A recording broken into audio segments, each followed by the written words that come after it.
When a shy HOA called the scholarship cops girl about the got lake slapped reserve by I the bought, school's most and then popular I bully in learned front of I own 200 all the students, water everyone access. thought she'd cry and hide. But what she did next shook the entire school, flipped the bullies' lives upside down, and became a story no one would ever forget. Before you scroll, hit that subscribe button, because this story will change how you see strength, revenge, and redemption forever. The story begins at Crestwood High, a place where reputation was everything and kindness was often mistaken for weakness. Among the 1,200 students walking its polished halls was Lila Carson, a quiet, brilliant scholarship student whose mother worked 2 jobs to keep her in that elite school. Lila was the kind of girl who blended into the background, books always in hand, voice barely above a whisper.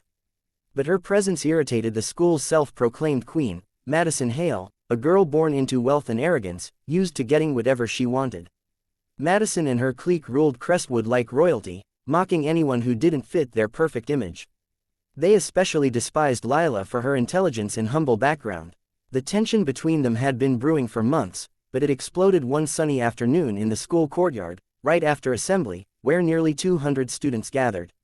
Lila had just won the state science competition, earning not only recognition but a full scholarship to a prestigious university, something even Madison's influential parents couldn't buy. Jealousy burned inside Madison, twisting her smile into something cruel.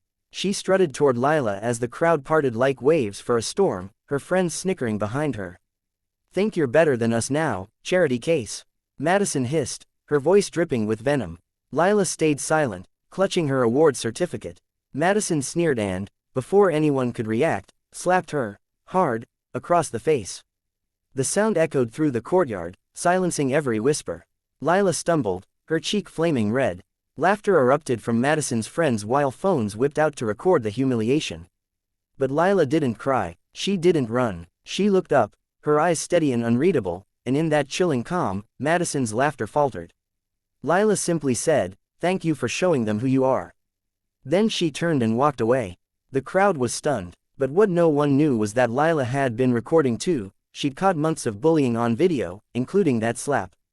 That night, she uploaded a video titled, "The Price of Being Different at Crestwood High." Within 24 hours, it had gone viral, millions of views, thousands of comments demanding justice. The school's reputation crumbled, and Madison's name was dragged through every headline. Her sponsors, social media followers, and even her family's reputation took a hit. But that was only the beginning. Lila didn't just stop there. While the internet raged, she met with the school board, presented her evidence, and pushed for new anti-bullying reforms.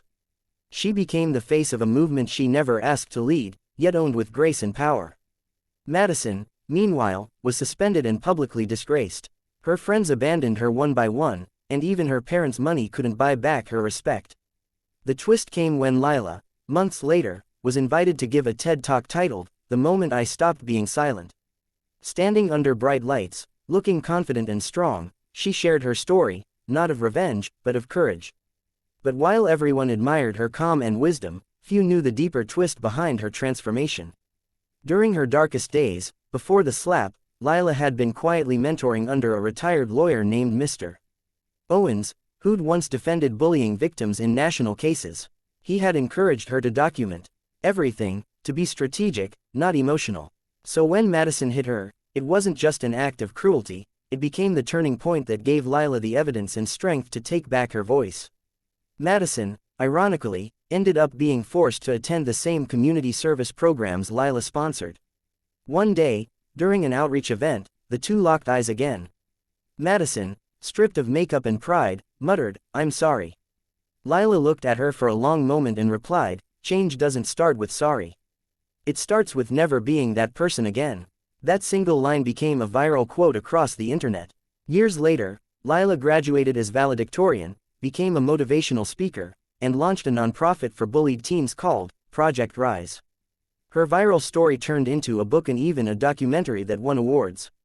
But perhaps the most shocking twist came when Madison herself reached out to volunteer for Project Rise, determined to rebuild her shattered reputation.